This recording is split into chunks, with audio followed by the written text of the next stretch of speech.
നമസ്കാരം, തടൈ ന്യൂസിലേക്ക് സ്വാഗതം. മലയാളികൾക്കിടയിൽ തരംഗം സൃഷ്ടിക്കാൻ വീണ്ടും അവർ ഒന്നിക്കുകയാണ്. മലയാള സിനിമയിൽ ചരിത്രമാകാൻ ഒരുങ്ങുകയാണ് നമ്മുടെ സ്വന്തം ലാലേട്ടനും മമ്മൂക്കയും ഒരുമിച്ചുള്ള പാട്രിയറ്റ് എന്ന സിനിമ. 19 വർഷത്തിന് ശേഷമാണ് ഇരുവരും വീണ്ടും ഒരുമിച്ചൊരു സിനിമയിലെത്തുന്നത്. അതുകൊണ്ട് തന്നെ മലയാളത്തിലെ ഇന്നേ വരെ കണ്ടിട്ടില്ലാത്ത ബിഗ് ബഡ്ജറ്റ് സിനിമയായിട്ടാണ് പാട്രിയറ്റിൻ്റെ വരവ്. ടേക്ക് ഓഫ്, മാലിക് എന്നീ സിനിമകൾക്ക് ശേഷം മഹേഷ് നാരായണൻ സംവിധാനം ചെയ്യുന്ന സിനിമ കൂടിയാണിത്. ചിത്രത്തിൻ്റെ ഏറ്റവും വലിയ പ്രത്യേകത അതിൻ്റെ താരനിര തന്നെയാണ്. 2020 ശേഷം മലയാളത്തിലെ പ്രമുഖ താരങ്ങളെല്ലാവരും ഈ സിനിമയിൽ ഒന്നിക്കുന്നുണ്ട്. മമ്മൂട്ടിക്കും മോഹൻലാലിനും പുറമെ ഫഹദ് ഫാസിൽ, കുഞ്ചാക്കോ ബോബൻ, നയൻതാര, രേവതി തുടങ്ങിയവരാണ് പ്രധാന വേഷങ്ങളിൽ.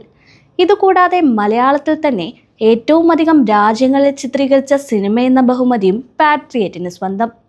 India, Sri Lanka, UK, Azerbaijan, UAE എന്നിവിടങ്ങളിലെ വിവിധ ലൊക്കേഷനുകളിലായിരുന്നു ചിത്രത്തിൻ്റെ ഷൂട്ടിംഗ്. ഇന്ത്യയിലെ തന്നെ വൻ നഗരങ്ങളായ ഡൽഹി, മുംബൈ, ഹൈദരാബാദ്, കൊച്ചി എന്നിവിടങ്ങളിലാണ് ഈ സിനിമ ലൊക്കേഷനുകൾ ഉണ്ടായിരുന്നത്. 2024 നവംബറിൽ ശ്രീലങ്കയിൽ തുടക്കം കുറിച്ച സിനിമയുടെ ചിത്രീകരണം കഴിഞ്ഞ വെള്ളിയാഴ്ചയാണ് കൊച്ചിയിൽ പാക്കപ്പ് ആയത്. അന്താരാഷ്ട്ര നിലവാരമുള്ള സ്പൈ ത്രില്ലറായിട്ടാണ് പാട്രിയറ്റിൻ്റെ വരവ്. ചിത്രത്തിൻ്റെ ടീസറിന് വൻ വരവേൽപ്പാണ് ലഭിച്ചത്. മലയാള സിനിമ ഇന്നേ വരെ കണ്ടിട്ടില്ലാത്ത സാങ്കേതിക മേന്മയോടെയാണ് സിനിമ തിയേറ്ററുകളിലെത്തുക.